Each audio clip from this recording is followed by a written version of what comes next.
Welcome to the I Want to Know podcast. I'm Josh Spector, and I'll be your host. If you don't know who I am, I'm the creator of the For the Interested newsletter, which you can check out at fortheinterested.com. If you're new here, this podcast exists to help creative entrepreneurs get their questions answered. Here's how it works. In each episode, a different guest comes on, asking me 3 questions. We have about a 10-minute conversation about each of them. I hopefully give them good answers that you will also find useful as you try to grow your audience and business. And that's about it. Try to keep it quick, cut right to the chase, and give you a lot of actionable tips that you can put to use. Today, my guest is Larry Cornett. Larry is a psychologist turned personal coach for ambitious professionals seeking to level up their career, business, and life. He has a decades-long background in Silicon Valley tech, leadership, startups, and entrepreneurship. He's also the creator of the Invincible Career Newsletter, great name, podcast, and coaching service. You can find him on Twitter at Cornett, Cornett. So with that in mind, hey, Larry, welcome to the show. Thanks for having me. It's great. I'm excited to talk to you, not only because of your questions, but I also have to say, for anyone listening or watching, they should check you out because wherever it is that you live seems to be like the most beautiful place on earth. Because I always see photos of you out for walks and whatever you're doing. And I'm like, wow, that looks pretty nice and relaxing. Yeah. We're about an hour from South Lake Tahoe, so it's really pretty. Yeah, we're lucky. Yeah, it's pretty nice. So I know that you've got a few questions today. We're going to talk a little bit about newsletters. We're going to talk a little bit about marketing, paid versus organic marketing.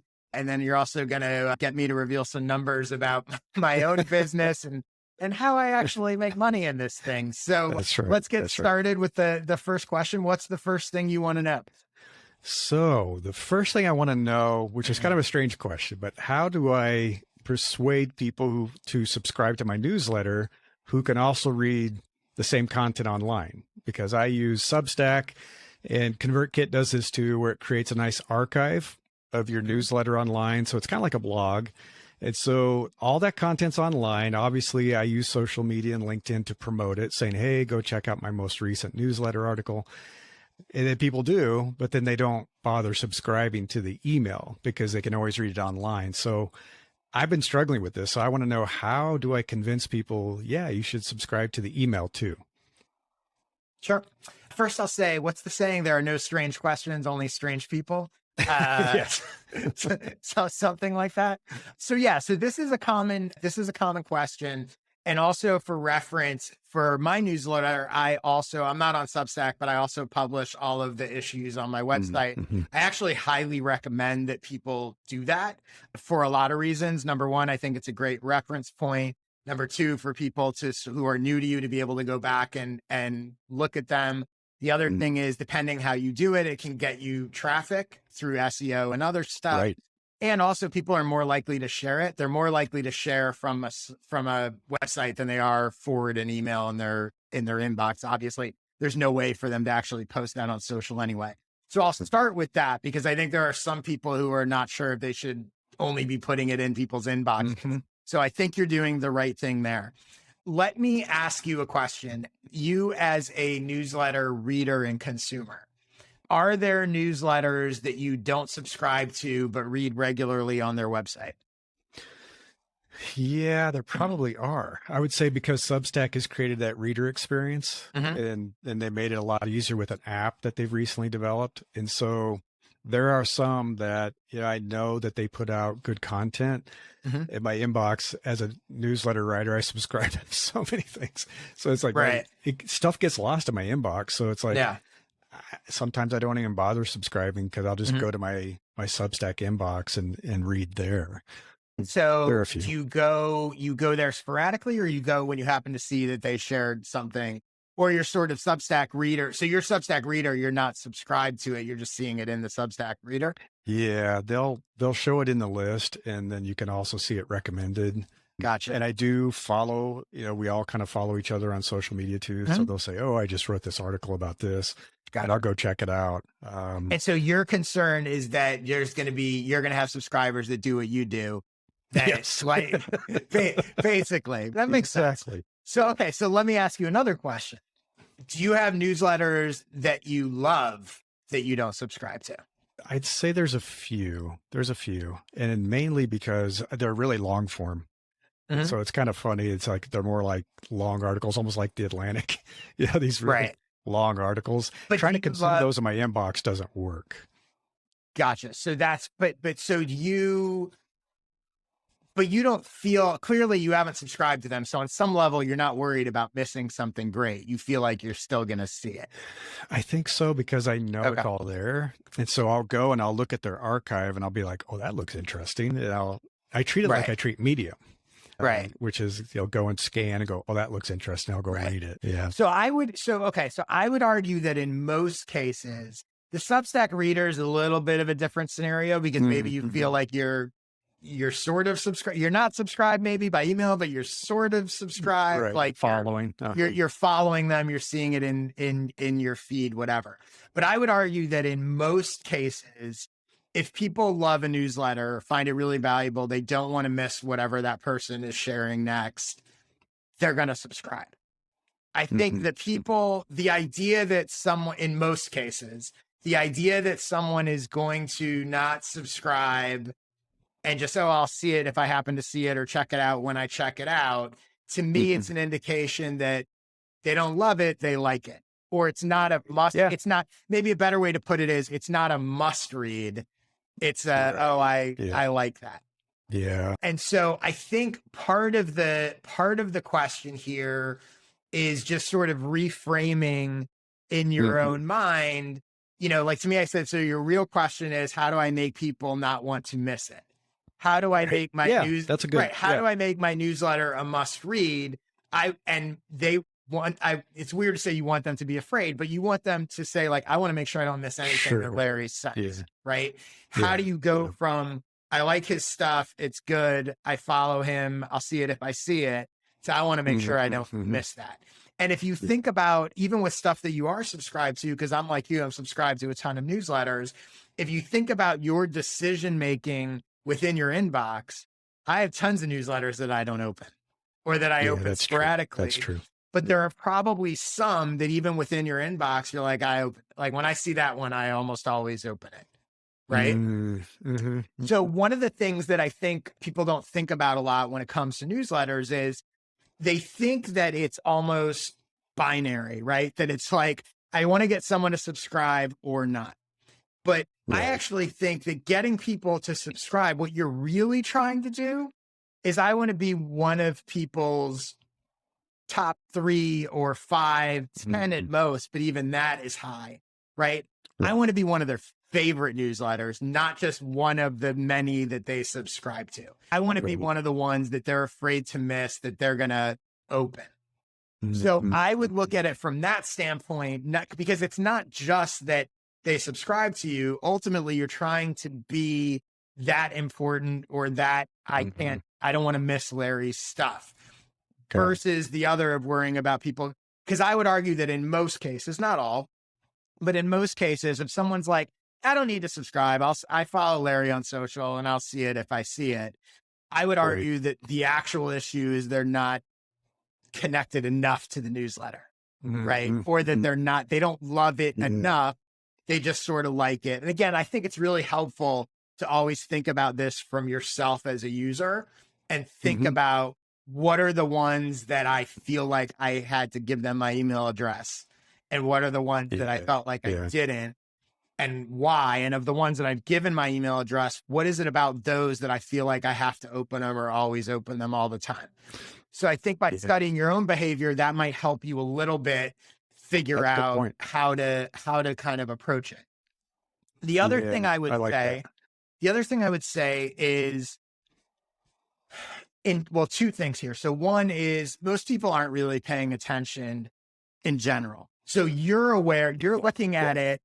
I know that's a bold statement to make, but you're looking at everybody's busy. Yeah. Right. You're looking at it and going, I'm worried that by having these archives out there, people are going to realize I don't need to subscribe to Larry's thing because I can just check the archives and I'll whatever. People aren't thinking it through that much on either side. They're just sort of thinking this thing's interesting and I want to get it. or I don't, or whatever. They're not trying to beat the system by like cleaning up their, like, oh, I don't have to give them my email and I can still go read it every time for free, And by the way, if they are actually consistently doing that, who cares? Like my argument is that either. Right. Yeah. My argument is that they're not consistently doing that. And that's why you want the email address. People just, they forget whatever. But the other thing I would say is my guess is, and I don't know everything you're doing to promote, but my guess is, and I think you referenced this actually, one of the, I don't want to call it mistakes, but one of the missed opportunities, I think, is most people promote their newsletter after the issue comes out. So they go, just wrote a new issue. Here it is. Check it out. If you like it, subscribe, blah, blah, blah, blah, blah. The problem is that doesn't actually incentivize someone to subscribe because they already got what they want. They're like, oh, that sounds interesting. There's the link. Right. If you promote in advance, by the way, I think you should do both. I'm not saying this is an either or, but if you promote in advance, that will get you way more subscribers than promoting after. So if you say, hey, on Wednesday, I'm sending out this, my newsletter's coming out with X, Y, and Z thing. Sign up here to make sure you don't miss it. And I would actually, that phrase I think can be helpful. Not just sign up here if you want it, but sign up here to make sure you don't miss it. Now there's an incentive for someone to actually give you their email address because they are interested in that and they do want to get that thing and they don't trust themselves to remember on Wednesday that you've put the thing out, or they don't trust the algorithm to show you your tweet when you post it or whatever. So promoting in advance, I highly, highly recommend. If you look at, there's a lot of people that do this really well. I'm seeing more and more of it. Justin Welsh is one of them. I don't know if you follow him on Twitter. He does a great job teasing what's coming in his issue. So I would look at that. And I think I'm going to have to look up, but I think I shared something in my newsletter. I'll find it and we'll add it to the show notes if I'm not making this up. But I think I shared something that had examples from a bunch of people about how they promote their newsletter on social. And those pre-promotion things will make a huge difference for you. I like that. Okay. Cool. That's good. Thank you. Yeah, you're welcome. What is the next thing you want to know? Next thing. So the next thing I want to know is how you personally decide how you're going to invest kind of your time and money in paid advertising versus organic marketing. So how do you balance that? Because I've done some advertising and as a lot of people discovered, it can be a bit of a black hole. It'd take as much as you give it. So how do you think about that? So let me ask you, what advertising have you tried so far? So I have done almost everything. So I've done Google advertising, which has done reasonably well. Some Facebook advertising, LinkedIn, super expensive. LinkedIn was not a good investment. Done some Twitter advertising and it's hit or miss. Where sometimes it's been successful, other times it's like it just didn't work. And have you been promoting your newsletter or your services? What were you promoting with the ad? Most recently, the newsletter. I used to promote the services, but I'm really trying to grow the newsletter now because I think that's the top of my marketing funnel. So I'll promote like a specific edition that's about a topic, how to find a great new job or how to ask your boss for a promotion, that kind of thing. Okay. So I'm going to give you two answers here, right? So I'm going to give you the textbook answer of what it should be, and then I'll give you the truth because I don't exactly live up to the textbook answer, even though I should. So and I'll talk about newsletters, but it's actually applicable to anything, right? It's applicable to products you sell or services or consulting or anything. The textbook answer is this. Anytime you're going to run any kind of advertising, you should know your numbers. So you should know the lifetime value of a customer, a newsletter subscriber, even a free newsletter subscriber. You should know what that is worth to you. Once you know what that is worth to you, you then know what your customer acquisition cost is, what you're willing to pay to get that. Then you're just whatever ads you're running, Facebook, in other newsletters, whatever, you're just trying to make the math work and get better at it, lower those acquisition costs, whatever. If you make the math work, you theoretically should just be spending more and more money because it's profitable and it's more than paying for itself. And if you can crack that code where it costs you $1 to get a customer and that customer is worth $100, you would be a fool for not spending as much money. And buy ads all day long. Right, as much as you possibly can. When you get into newsletter territory, and especially free newsletter territory, where the monetization is down the road and maybe it's different, those calculations become more complicated. They still certainly can and should be done. Again, this is why I'm giving the textbook answer, right? The textbook answer is you should be figuring that out, and that's going to define for you how much you're spending and how much versus how much you're doing organic and all of that. And you're experimenting until you can crack it. And if you can crack it, great, step on the gas. And if you can't crack it, keep experimenting with a little bit and, you're mainly organic, et cetera. Sure. Or maybe you have a problem with your product. There's a lot of variables that get in there. That's the textbook. The truth is, I've tried to do some of that math. My newsletter is free. I make money from a variety of sources, ads in the newsletter, paid info products, and consulting. So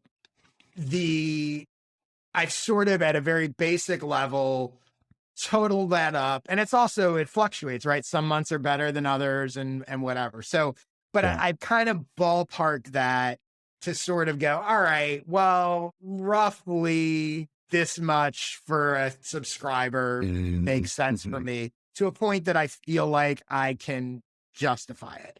It's far from exact. It gives me sort of some ballpark, or at least something to aim for. That number has shifted over time, as has my business. I can only take on so many consulting clients. I have a pretty steady stream of leads. Like, there's a lot of variables that go into this. It's a little different if you're selling a product where it's like maybe it infinitely scales. My biggest revenue driver is consulting that doesn't infinitely scale. So, and I haven't actually done, it's funny, in thinking about your question, I was also like, I actually haven't done much advertising for my products. I probably should, because that's a more direct calculation. So I may be doing that soon. My experience with most of what I've done is organic, but my experience with paid is I've been running my newsletter for about 6 years now. In the early days, I'd say those first couple years, I was running Facebook ads a decent amount to help me grow in the beginning. Then prices got more expensive. I got more and more annoyed with just Facebook in general and don't love giving them my money. So I sort of scaled way back on that and really didn't run ads for a few years. It's been a little while since I've done those. I've experimented with Twitter ads often. I've never been able to get them to really work. Unfortunately, I love Twitter as a platform, but haven't really been able to crack it. I haven't done LinkedIn, but I know it from anyone I've talked to that's done LinkedIn. It's crazy expensive. So I'm not surprised to hear you say that. I have bought ads in newsletters and love those in general. They can be hit or miss depending on the newsletter, depending on a lot of factors. I think there are a lot that are overpriced. There are also some that are underpriced. I know from my own newsletter that people have gotten a lot of value from ads in mine. I know they work. And so there are some newsletters that I have bought in and do continue to buy in somewhere between sporadically and semi-regularly. That is, and again, all this depends a lot on who you're trying to go after or whatever, but that is right now the sort of bulk or the majority of any paid that I'm running, which again fluctuates. It's not unusual for me to spend a couple thousand one month and then spend nothing the next. Like, I've been very sort of all over the map with it. But newsletters, I think at the moment, are sort of the best investment, especially if you're trying to grow a newsletter and you can find the right audience and market fit. The other thing I would say is, and these don't cost money, but cross promotions have been really successful if you can find people, especially if you have an audience and you can find people that it fits, even if they don't have a huge audience. They cost nothing other than a couple emails back and forth. And so I think that's a really good, it's technically organic, but I think really effective. And I've had a lot of success with those. So I think to kind of sum it up, I mean, my big takeaway is you're right that it can be a black hole. It really shouldn't be, though. And I do think even if you don't do the specific math of lifetime value, and even if it is a little fuzzy, having some general idea of what you're comfortable paying and tracking it and testing with different things to sort of get a gauge like what really is good or bad or otherwise. You know, the way I've always felt about it, you know, years ago when I was running Facebook ads, I was getting subscribers for at some point as low as like 40 cents a subscriber, which was that's great.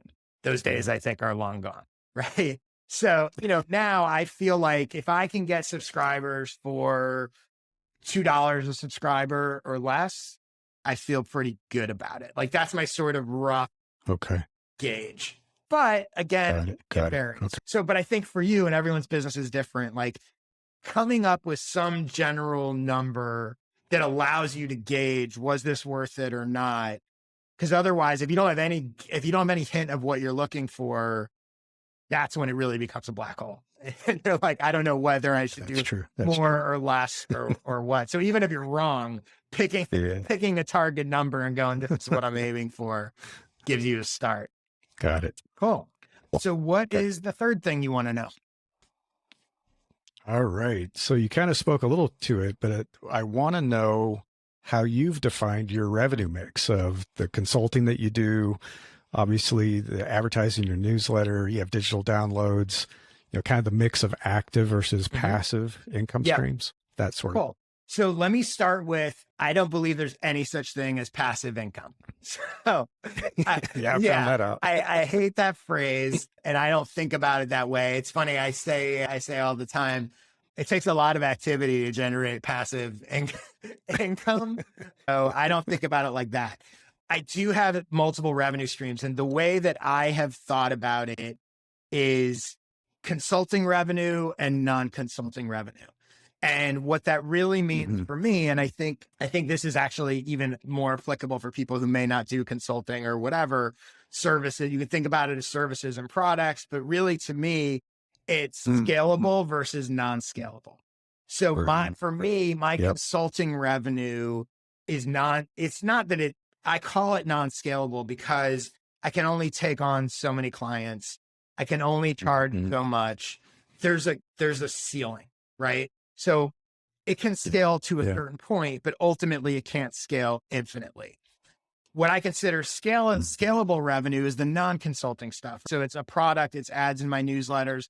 In a hypothetical world, that could be infinitely scalable. If I create a course, I can sell that to 8 million people in theory, right? You know, I'd like to, but so that's how I think about it. And so for me, my business, and again, I've been sort of full-time independent creator for about 6 years now. And I would say for the first 4 or so of those years, 3.5 or 4 years, I would say that 90 to 95% of my revenue was coming from consulting.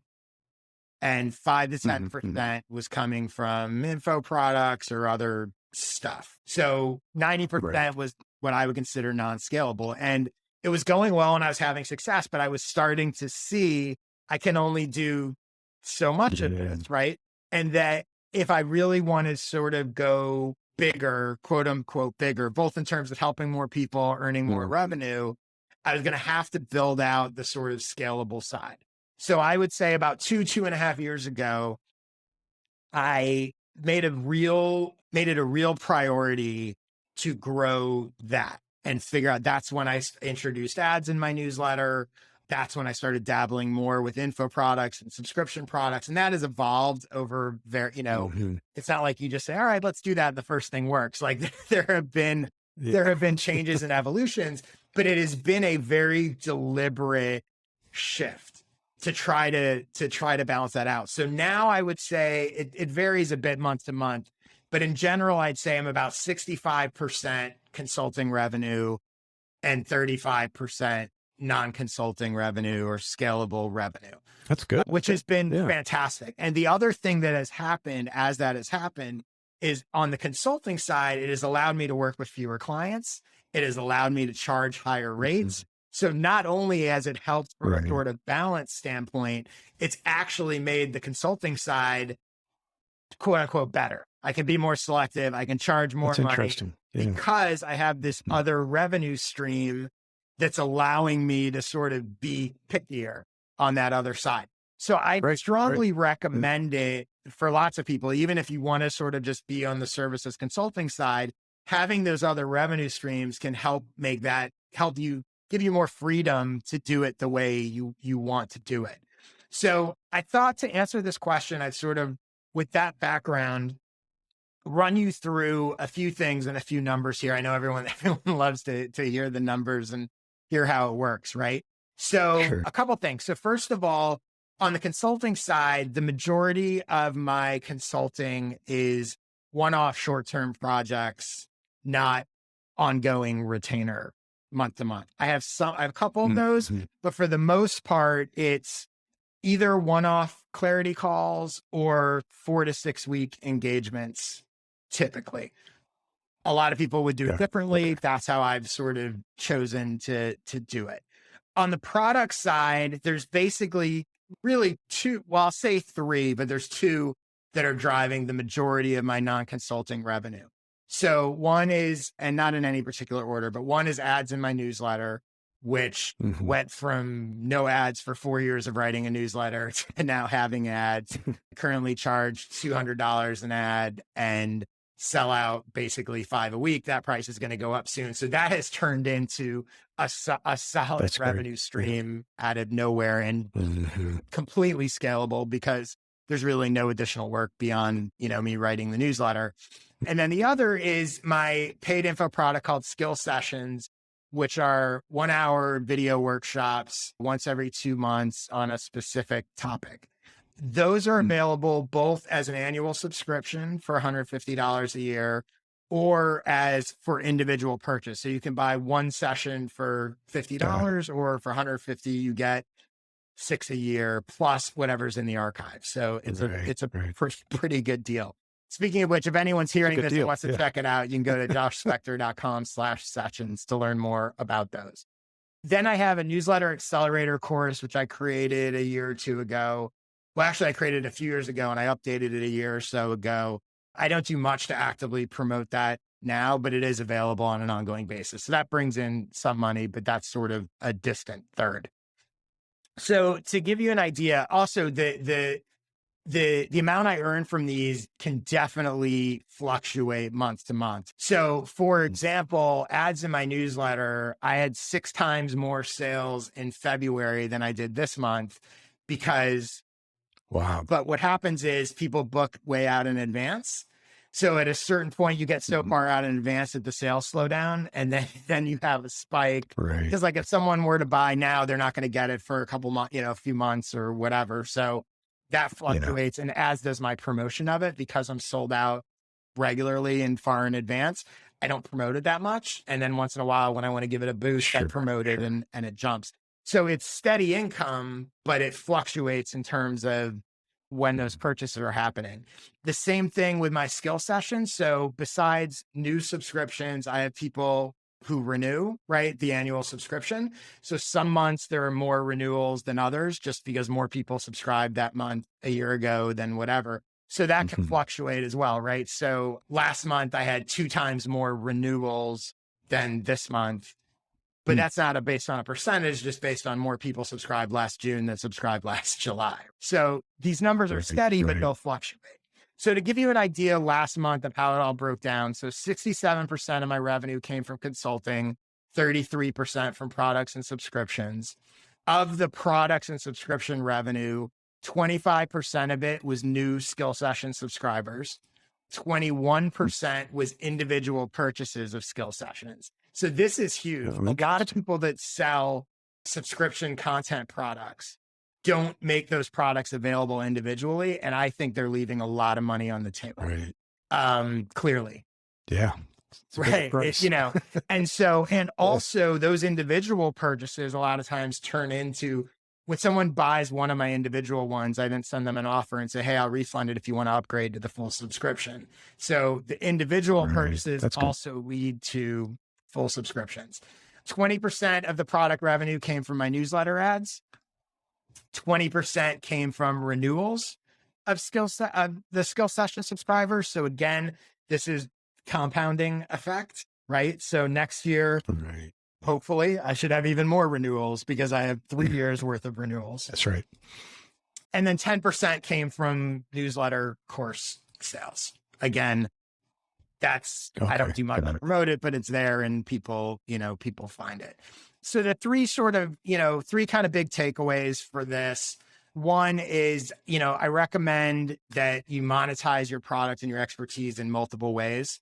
If you look at me, I have consulting, I have advertising, I have a subscription info product and individual purchase of the info product, right? I think that winds up getting me much more than if it was like I just had one product and one consulting thing. The second is that subscription revenue compounds. If your product is valuable enough for people to renew it, again, so if I look at like last month, 20% of my product revenue was renewals from a year ago.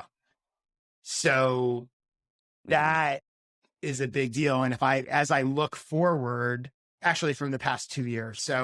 But if I look forward 2-3 years in the future, that number should continue to grow. So there's, keeping in mind, especially when you start out, I think sometimes people kind of get discouraged and go, oh, but I only got a couple people to take it. Yeah, but if those people paid you, my subscription is $150. So if 10 people buy a subscription and that's $1,500 this month, well, it's 6 or 7 of them renew next year on top of another 10. And then a year, like just the compounding effect really adds up. And then the third thing, again, like I said before, I think if you're not making subscription products, at least some piece of them available for an individual purchase, I think you're leaving money on the table. And I think it's a great way to get people in. There are people who look at my thing and they go, I don't know that I want to commit to $150 for a year. Or I kind of just want that one, and again, a lot of those people buy and then upgrade to the full subscription. And maybe they did just want that one. Maybe they just wanted to learn how to grow their newsletter and that's all they care about. So they're not going to buy a subscription, but they will pay $50 to buy that one. And in buying that one, they might tell other people about it. So like, there's a lot of advantages to the individual sales. Yeah. And that's my crash course in how I earn money. And actually I'll be adding, this podcast, hopefully, if it continues to go well, will eventually have some sort of sponsor relationship to it. So this will become another revenue stream. And to be honest, that also was one of the reasons that I started it, seeing what had happened with my newsletter after years of not running ads and then realizing, oh, this is actually really valuable, made me realize, okay, well, a podcast could be monetized in addition to being helpful to my audience. Speaking of which, hopefully this was helpful to you. Cool. Great. Absolutely. This is fantastic. So tell people if they want to know more about you, where they should go and what they should do and how they can get your newsletter and all that stuff. Sure. Thank you. So my newsletter is at newsletter.invinciblecareer.com.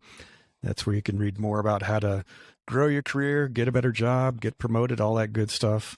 And I'm pretty active on Twitter. Like Josh, I'm at Cornett, Cornett. Cool. And as far as my stuff, first of all, I want to thank everybody that has been rating and reviewing the show on Apple and Spotify and everywhere else and sharing it on Twitter and LinkedIn. I really, really appreciate it. It's been awesome. If you don't already get my newsletter, please do, fortheinterested.com/subscribe. You can learn more about the skill sessions at joshspector.com/sessions. If you would like to be a part of my consulting revenue, you can hire me for a coaching call or a custom strategy. Go to joshspector.com/consulting to learn more about that. I'm on Twitter, helping people answering questions all day at jspector. And you can actually be a guest on this podcast if you have 3 good questions yourself. Just go to joshspector.com/questions. You can apply there. And that is about it. Larry, thank you so much for your questions. Thank you, everyone, for listening. I appreciate your interest, and I will see you next week.